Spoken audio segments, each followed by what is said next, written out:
This is good stuff. All right, thank you, James, for that great introduction. So today I'm going to talk about a little bit about what Untappd is and how it can be a positive influencer on your life. People think beer is negative. I'm going to tell you it's positive. So let's get started. Okay, so first, who is this guy? That's me. It's a lovely picture. It's my backyard. That's not really important. I'm the co-founder of Untappd. I'm also the CTO. I'm pretty much everything, because when you're in a two-man company, you can wear many hats. But CTO really sounds really fun, so I'm going to use it. I'm a New York City resident. I specialize in PHP, JavaScript, and MySQL, which is a technology stack for Untappd. We also use a bunch of other technologies, but this talk is more around the data that we're generating, less about the technology we have. My claim to fame, I'm not sure if this particular TV show is here in the UK, but literally I was on Man vs. Food, which is an eating challenge on the Travel Channel for 9 seconds about 3 years ago. It was awesome. My mom calls me and she was really ecstatic about it. It was fantastic. It still repeats sometimes late at night at 2 in the morning, so I'll get text messages from friends saying, I was really wasted, but I thought that was you for 9 seconds. Are you sure? Yeah, it was me. So that's really fun. So, James gave a great introduction of what Untappd is. I'm just going to give a quick refresher. Like he said, we're a two-man bootstrap company. We do this part-time. I work for ABC News back in the States, but I also do this on the side. So what Untappd is, it's basically a beer sharing application. So you check in your beers, you get recommendations. As you keep checking in more beers, you get recommendations based on your taste palette. So if you like IPAs or American Pale Ales, the app kind of knows what you like and recommends good beers.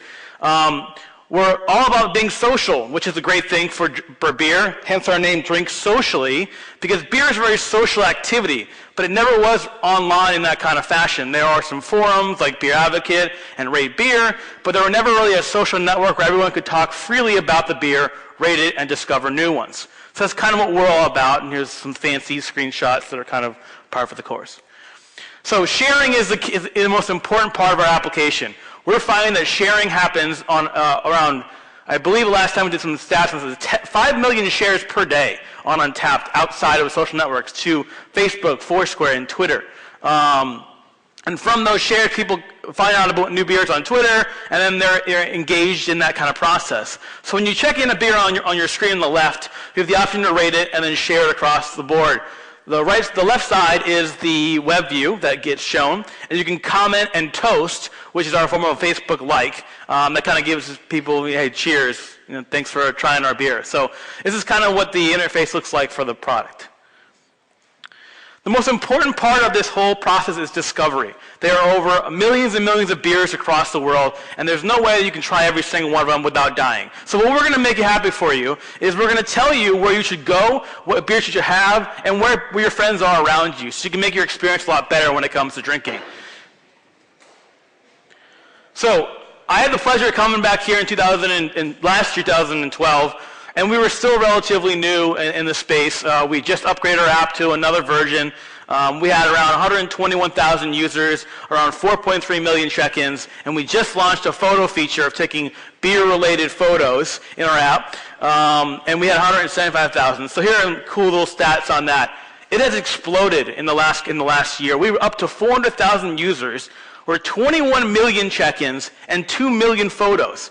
Amazon really likes us a lot because we're storing a lot of stuff with them. So I'm happy that I got a little discount today with my talking today. So we're averaging around 3,000 check-ins per hour, 20,000 social shares per day, and also 7.3 million reaches per day. So it's a very active community. As you can see, people love to drink beer. So that's a great thing.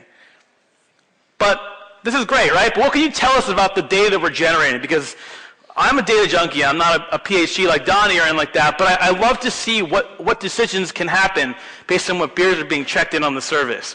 So I pulled together some cool stats that I think will represent the drinking culture in London.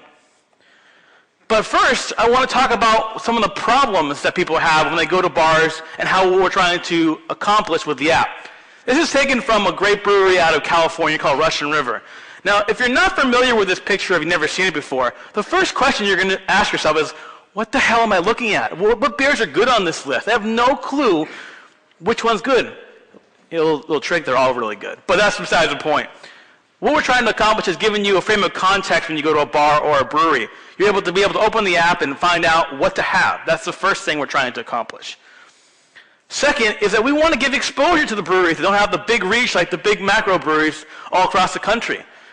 Back to the little arrow in the corner, that's a small brewery out of Ohio, but they don't really have the kind of marketing power to influence people to try their beer on national networks or in promotional materials. And lastly, location. Location is a huge requirement for many breweries. Sometimes you just can't expand or scale your business across multiple places in the US or in other countries. So knowing where the beer is sold is really important. But a lot of breweries don't have that kind of capabilities to say, hey, we sell to this bar and that over there, and we know they have it, because they don't know that. They tell the distributor, and the distributor sells to the actual bar. So it provides some context. But really, it's all about the data that's being generated at the end.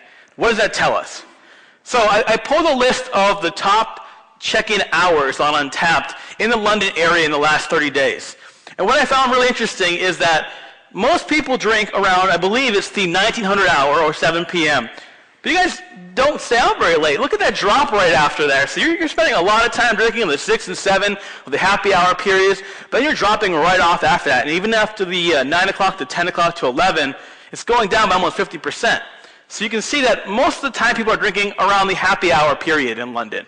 This is different from the US. US actually is actually the inverse of this, where it creeps up and it falls down around 3 a.m.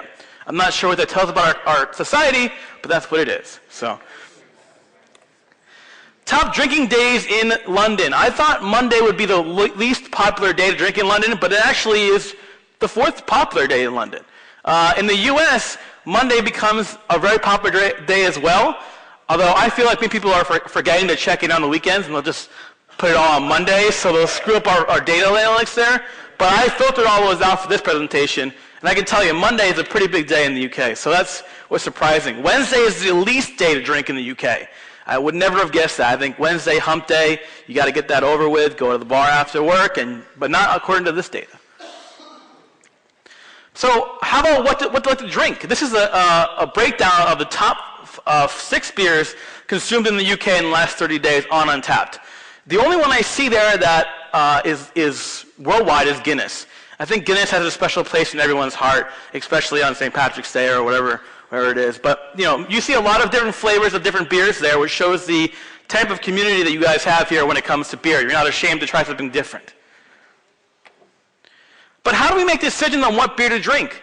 Do we ask our friends? Do we get insights from breweries that kind of push stuff? Does the bartender tell you what to drink? Is it by rating? This is a great stat I like to see. The left is the world and what they drink, the top 5 checked-in beers on the service. And one would say, if it's rated really high, you're going to drink it. Everyone wants to drink the highest rated beers. According to the world, that is not true whatsoever. It's 2.19 is the average rating out of 5 for Bud Light. It's the top checked-in beer in the last 30 days on Untappd. So that's not true at all. But you guys are ahead of the curve. London, the top checked-in beer is Guinness, which is a 4 rating, which is surprising. But look at the rest of the stuff. All microbreweries, with the exception of Fuller Smith and Carlsberg. You guys have one oddity right there. But everything's over 3. So it really depends on where you're coming from and what your culture is like, and what data is being driven by these particular check-ins. But I really think what drives the most amount of check-ins is social achievements. One thing we do have on our service is badges. So you do certain activities, and you get badges for doing that. So drinking at a bowling alley or drinking at XYZ, you get an opportunity to have a digital achievement on your page. So we did a deal with 6 Point, which is a brewery out of New York City, and we said we want to push your product called Brownstone. Brownstone is a relatively small distributed product. It's a brown ale. It's very, very tasty. As you can see by the check-in chart on the left, it didn't have much traction until we launched the badge on the 12th of August last year. And they increased their check-ins by over 200% just by giving a user a digital badge or a digital achievement. So it's really hard to understand the concept around that. The user is not getting anything. They're getting more drunk, which is great. They're drinking more beer, which is great. And they get a flashy little badge, like on top left, on their profile. And they're all ecstatic about it. And it drives sales. It's an interesting concept. So here's some of the badges we've done in the past, and really what I want to encompass here is that digital achievements are a great way for breweries or anyone to market something. I don't really understand the logic around it, but people love to gain these badges, show off to their friends, and kind of brag about what they've got. They're not physical. You're not going to put them on your sleeve like you're in Boy Scouts. You're not going to print them out. It's the digital achievement people are all ecstatic about. Another point is communication. On Untappd, we have a platform that allows breweries to communicate directly with consumers. I can't stress this enough on how important this is, that breweries allow themselves to be communicated to anyone who uses their drinks their beer. What we want to see as individuals, and we'll talk about this a little later, is who's behind the beer you're actually drinking. That really defines craft. You can't just have someone go out there and give you a beer and you don't even know who's behind it. That drives connection between you and the brewer, which makes you a much more loyal customer.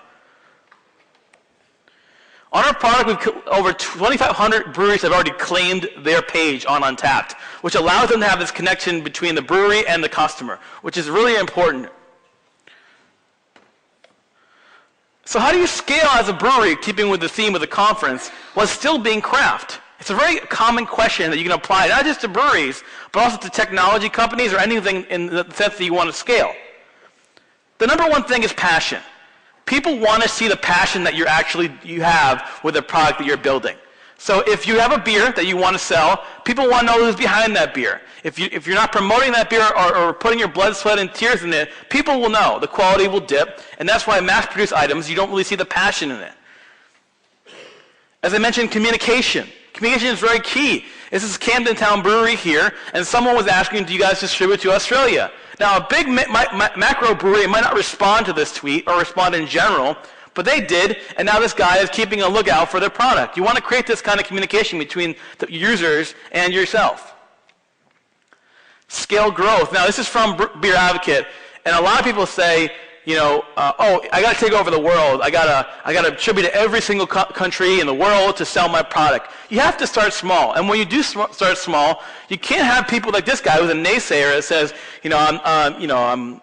bothers me when they don't distribute what people want it. If you can't deal with the distribution problems and the actual beer distribution issues, then don't go to every single market.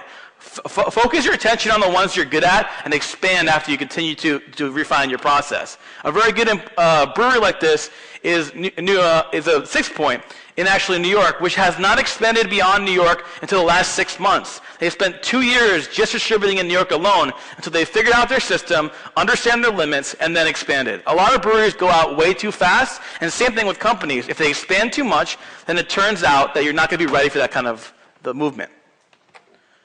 So craft is not just brewing a limited release beer. It really isn't. And most people, like major breweries, would think that, hey, if I take Bud Light and I basically put it out as a limited release and only put it into certain segments, is that considered craft? The answer is absolutely not.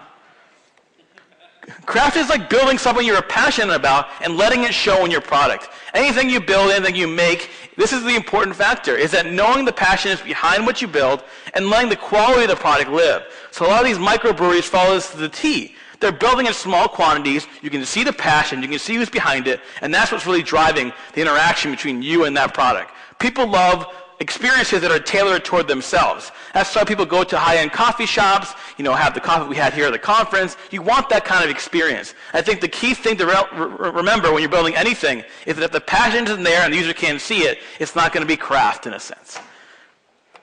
So with that, I'm going to end and say that you have to get ready to start drinking socially. And if you haven't downloaded the app Untappd, please check it out. I'll be happy to be around and answer any questions, and thank you very much.